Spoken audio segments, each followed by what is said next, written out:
আমি Mohammad Mustafizur Rahman Android video টিউটোরিয়ালে আপনাদেরকে স্বাগত জানাচ্ছি। আজকে আমি যে জিনিসটা নিয়ে আলোচনা করব, একটা অ্যান্ড্রয়েড প্রজেক্টের স্ট্রাকচার বা একটা অ্যান্ড্রয়েড প্রজেক্টের গঠন কেমন হয়, কোন ফোল্ডারের মধ্যে কি রাখতে হবে, এগুলো নিয়ে আমি আলোচনা করব। তাহলে যদি আমি এর আগের লেকচারে আমি যে প্রজেক্টটা তৈরি করেছিলাম, সে প্রজেক্টটা যদি আমি দেখি, এখানে দেখছি দুইটা ফোল্ডার আছে, অ্যাপ গ্রাডেল স্ক্রিপ্ট। যদি আমি অ্যাপটাকে এক্সপান্ড করি, এখানে আমি তিনটা ফোল্ডার দেখতে পাচ্ছি, ম্যানিফেস্ট, জাভা, রেস। এখন আমি একের পর এক এইগুলো নিয়ে আলোচনা করব। প্রথমে বলি ম্যানিফেস্ট। ম্যানিফেস্টটা অতি গুরুত্বপূর্ণ একটা জিনিস। যখন প্রত্যেকটা অ্যান্ড্রয়েড অ্যাপের ক্ষেত্রে অবশ্যই একটা ম্যানিফেস্ট ফাইল থাকবে। ম্যানিফেস্ট ফাইলের মধ্যে ধরেন আমি অ্যাপে কোনো ইন্টারনেট ইউজ করছি, তখন আমাকে ম্যানিফেস্ট ফাইলের মধ্যে অবশ্যই একটা পারমিশন অ্যাড করতে হবে।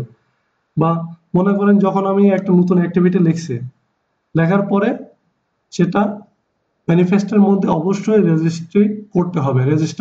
রেজিস্টার না করলে আমি আমার অ্যাপের মধ্যে এটা দেখতে পাবো না, অ্যাপটা আটকাবে। প্রায় সকল নতুন ডেভেলপার এই ভুলটা করে থাকে। একটা অ্যাক্টিভিটি লিখলো, লেখার পরে সেটা ম্যানিফেস্টের মধ্যে রেজিস্টার করতে ভুলে যায়, তখন অ্যাক্টিভিটি নট ফাউন্ড এক্সেপশন দেখায় এবং অ্যাপটা ক্রাশ করে। আমি নিজেও অনেকবার এই সমস্যার সম্মুখীন হয়েছি প্রথম দিকে। এখন আমি ম্যানিফেস্ট নিয়ে একটু আলোচনা করি। এখানে যেটা আছে প্যাকেজ, অ্যাপের প্যাকেজ নেম।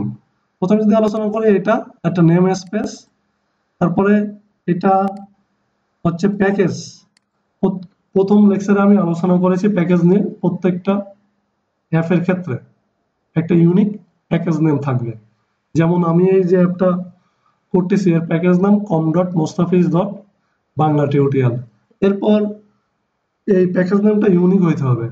প্যাকেজ নেম যদি সেম প্যাকেজ নেম আছে গুগল প্লেতে, এরকম কোনো প্যাকেজ নেম আপনি ব্যবহার করেন, তাহলে যখন আপনি আপনার এপিকে ফাইল গুগল প্লেতে তুলবেন, তখন গুগল প্লে আপনাকে জানাবে যে এই প্যাকেজ নাম অলরেডি আছে, আপনাকে নতুন কোনো প্যাকেজ নাম ইউজ করতে হবে।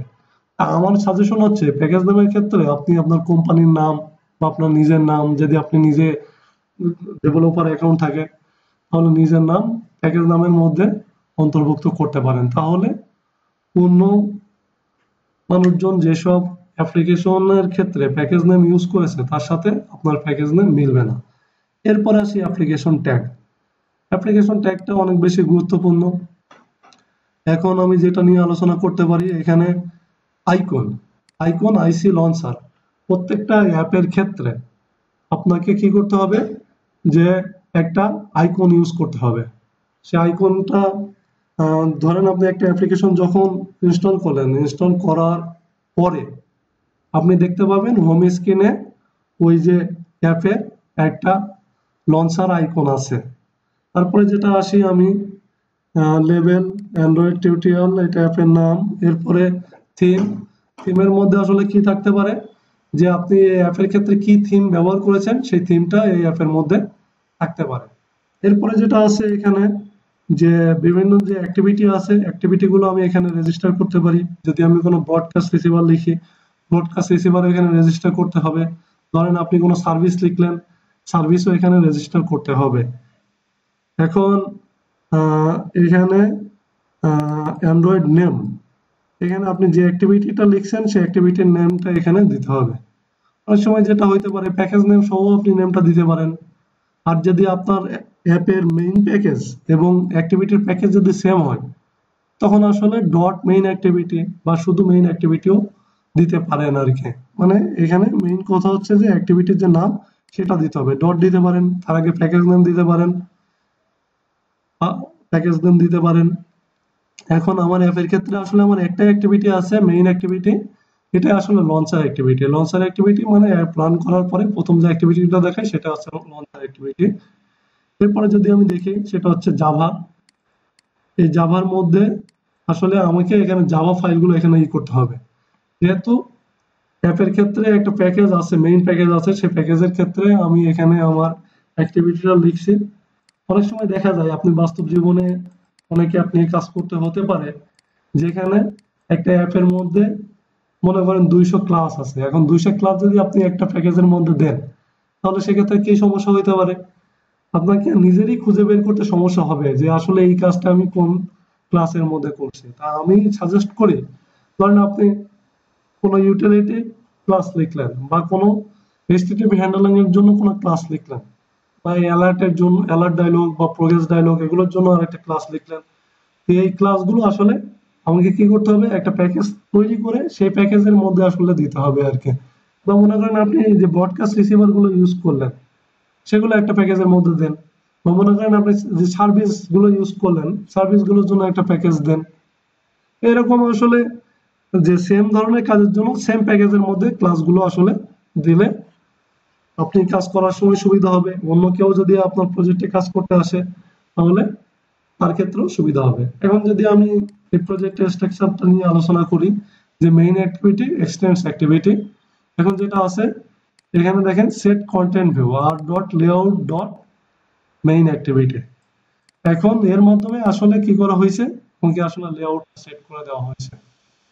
আচ্ছা, এরপরে যেটা আছে যে রেস, রেসের মধ্যে আমি কি করতে পারি, আমার যে অ্যাপ্লিকেশন আছে, অ্যাপ্লিকেশনে বিভিন্ন রিসোর্স রাখতে পারি। রিসোর্স বলতে আসলে আমি কি বোঝাইতে চাচ্ছি, মনে করেন আমি কোনো আইকন ইউজ করলাম বা বিভিন্ন ইমেজ ইউজ করলাম, ইমেজগুলো আমি রাখতে পারি। যে আমি বিভিন্ন অ্যাক্টিভিটি বা বিভিন্ন ফ্র্যাগমেন্ট, তার জন্য যদি আমি কোনো লেআউট ফাইল, তার জন্য লেআউট ফাইল তৈরি করতে হবে আমাকে, সেই লেআউট গুলো আমি এর মধ্যে রাখতে পারি। ধরেন আমি অপশন মেনু দেখতে চাচ্ছি, মেনুর জন্য অপশন মেনু, দুই ধরনের মেনু আছে, option menu, context menu. Option মেনুর জন্য আমি এখানে রাখতে পারি। এরপরে আসি ভ্যালুস, ভ্যালুসের মধ্যে কি থাকতে পারে, ডাইমেনশন থাকতে পারে, স্ট্রিংস থাকতে পারে, স্টাইলস থাকতে পারে। এখন যদি আমি দেখতে চাই যে ডাইমেন্স বলতে আসলে কি বোঝাইতে চাচ্ছি আমি, ধরেন আপনি একটা অ্যাপের মধ্যে টেক্সট ইউজ করতে হবে, টেক্সটের জন্য বিভিন্ন সাইজ আছে, সেই সাইজগুলো যদি আপনি এখানে রেখে দেন, রাখলে কি সুবিধা, যদি আপনি জাস্ট এই ডাইমেনশনের মধ্যে যদি রেখে দেন, ধরেন কোনো কোথাও আপনার টেক্সট বড় করতে হবে, ছোট করতে হবে, তখন এর মধ্যে আসলে বড় ছোট আপনি করতে পারবেন আর কি। এরপরে আসে স্ট্রিং, স্ট্রিংটা কিন্তু অনেক গুরুত্বপূর্ণ। অনেক সময় আমরা হার্ড কোডেড করেও, ধরেন একটা টেক্সট ভিউ লিখলাম, টেক্সট ভিউর মধ্যে হার্ড কোডেড করে স্ট্রিং দিতে পারি। কিন্তু আমি সাজেস্ট করব যে আপনারা হার্ড কোডেড করে না দিয়ে সব স্ট্রিং এই স্ট্রিংস ফাইলের মধ্যে রাখতে পারেন। এখানে আরো কিছু সুবিধা আছে, ধরেন আপনাকে কোনো স্ক্রিনে টেক্সট চেঞ্জ করতে হবে, কোনো জায়গায় করতে হবে, তাহলে সেক্ষেত্রে কি করতে হবে, এই স্ট্রিং যে ফোল্ডার আছে এর মধ্যে যদি আপনি ওগুলো চেঞ্জ করে দেন, তাহলে সমগ্র অ্যাপের মধ্যে পেয়ে যাবে। প্রত্যেকটা লেআউট ধরে ধরে আপনাকে এটা করতে হবে না। ধরেন আপনি লোকালাইজেশন করতে চাইছেন, লোকালাইজেশন বলতে আসলে কি বোঝাইতে চাচ্ছি, ধরেন আপনার অ্যাপ সেটা বাংলা সাপোর্ট করতে পারে, ইংলিশ সাপোর্ট করতে পারে, হিন্দি সাপোর্ট করতে পারে, ধরেন মারাঠি সাপোর্ট করতে পারে, ধরেন সোমালি ল্যাঙ্গুয়েজ সাপোর্ট করতে পারে, বা ফিলিপিনি ল্যাঙ্গুয়েজ সাপোর্ট করতে পারে। এখন যদি সব সাপোর্ট আপনি দিতে চান, প্রত্যেকটার জন্য আলাদা আলাদা ভাবে আপনাকে আসলে স্ট্রিং ফাইল তৈরি করে দিতে হবে। তৈরি করে দিলে, ধরেন আপনি হিন্দির জন্য একটা স্ট্রিং ফাইল তৈরি করলেন, সেখানে হিন্দির টেক্সট গুলো রাখলেন, বাংলার জন্য বাংলা রাখলেন, ইংলিশের যে ফোল্ডারটা ফাইলটা তৈরি করলেন তার মধ্যে ইংলিশ রাখলেন, তাহলে অটোমেটিক্যালি যদি আপনার ডিভাইসের যে ডিফল্ট যে ল্যাঙ্গুয়েজ সেট করা আছে সেই অনুসারে কিন্তু এটা পেয়ে যাবে। বা আপনি অ্যাপের মধ্যে ল্যাঙ্গুয়েজের সেটিংসও রাখতে পারেন, সেই সেটিংসে দিয়েও যে আমার আসলে কোনটা নিবে, কোন ফাইল থেকে আসলে আমাকে স্ট্রিং গুলো নিবে, সেটা কিন্তু এটাই করতে পারেন। আহ, সেটা এখান থেকে এনশিওর করতে পারেন। এরপর আসি স্টাইলের মধ্যে আসলে কি রাখতে পারেন, আপনি অ্যাপের যে স্টাইল সেটা রাখতে পারেন, বিভিন্ন অ্যাক্টিভিটির যে স্টাইল আছে স্টাইল গুলো রাখতে পারেন এর মধ্যে।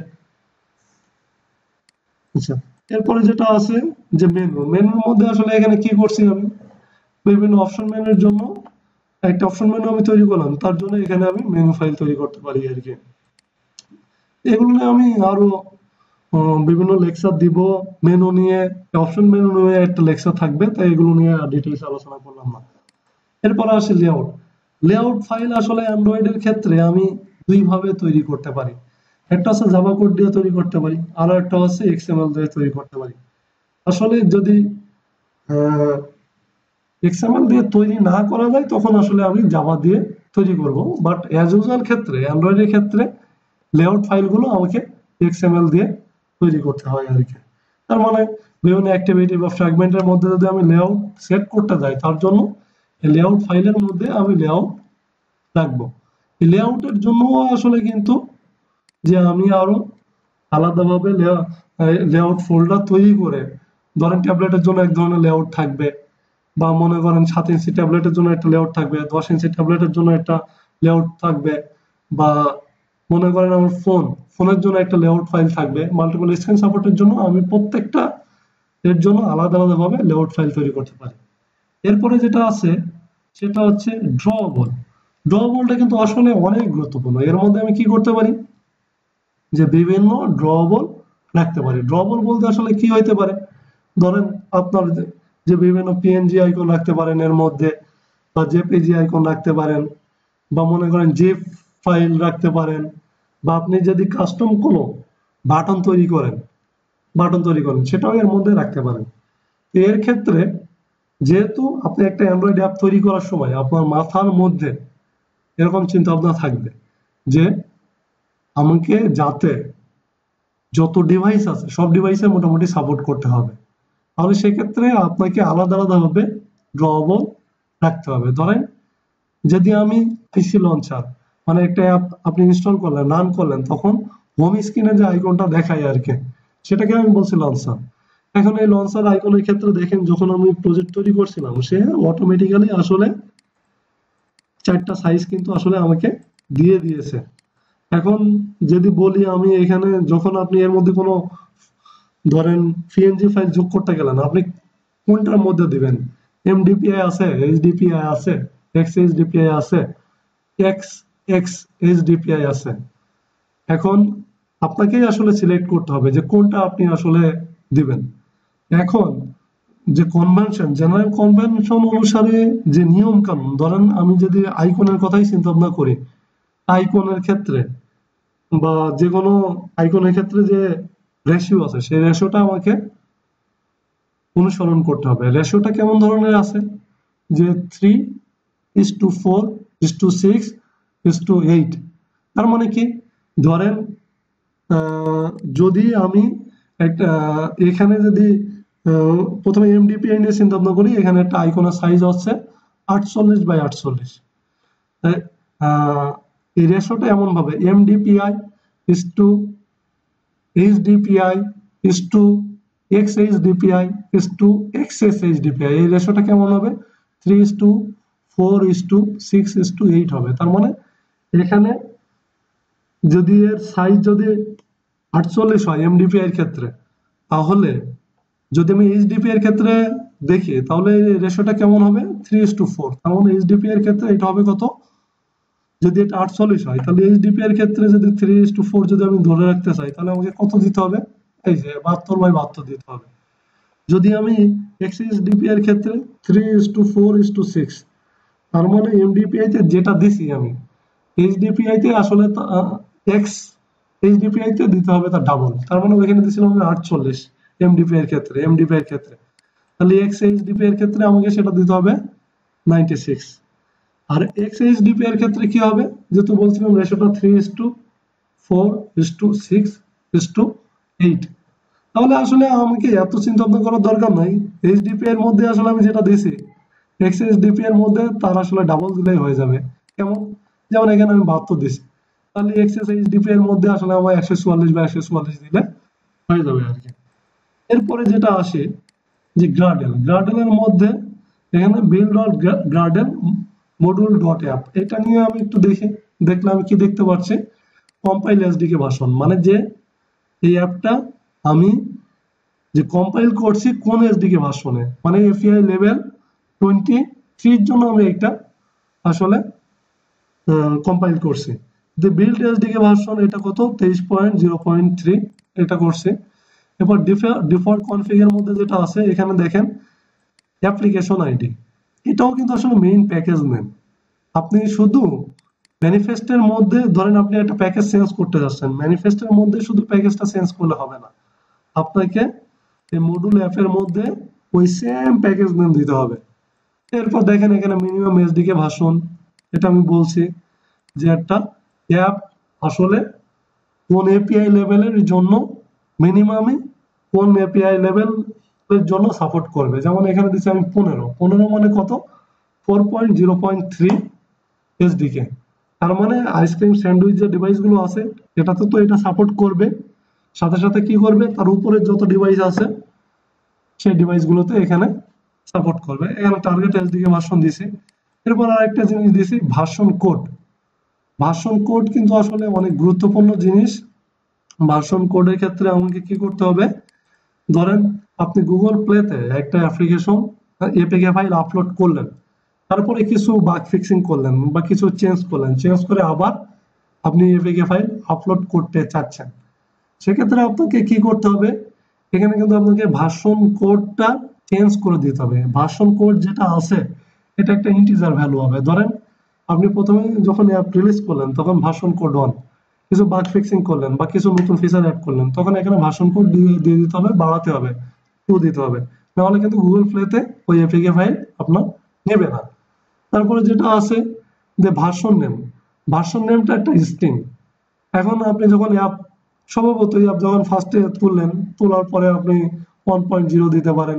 এটা যে আপনি 1.0 দিতে হবে এরকম না, আপনি মনে করেন বাংলায় অ্যাপ তৈরি করতেছেন, এখন জনগণের কনভিন্স করার জন্য হয়তো বাংলা নাম দিতে পারেন, মনে করেন শাপলা দিলেন, পরে ভাষার নাম দোয়েল দিলেন, এটা কোনো সমস্যা না। তো আসলে যখন সিগনিফিকেন্ট চেঞ্জ হয় তখন আপনি এটা চেঞ্জ করে দিতে পারেন। আমার অ্যাপের ক্ষেত্রে আমি সচরাচর যেটা করি 1.0 বা পরে বাগ ফিক্সিং করলাম, মেজর কোনো চেঞ্জ করলাম, তখন হয়তো আমি দিয়ে দিলাম 1.0.1 বা 1.1, এরকম আমি দিতে হবে।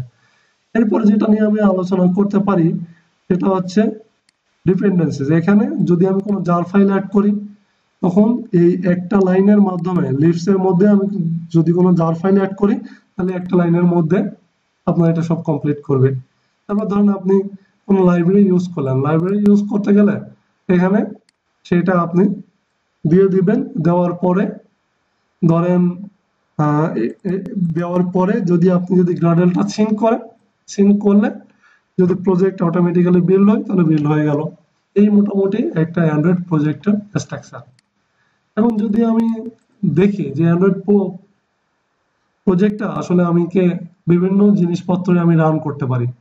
ধরেন আপনার কোনো অ্যান্ড্রয়েড মোবাইল ডিভাইস আছে, হ্যাঁ, সেখানে আপনি এটা রান করতে পারেন, বিল করে রান করতে পারেন। যদি আপনার ডিভাইস না থাকে তাতেও চিন্তা ভাবনা করার কোনো কিছু নাই, আপনি একটা এভিডি তৈরি করবেন, অ্যান্ড্রয়েড ভার্চুয়াল ডিভাইস বা ইমুলেটর তৈরি করে সেখানেও এটা রান করতে পারেন। তা কিভাবে আসলে একটা এভিডি তৈরি করা হয় এবং সেখানে একটা অ্যান্ড্রয়েড অ্যাপ্লিকেশন রান করা হয় সেটা আমি আপনাদেরকে পরের লেকচারে দেখাবো।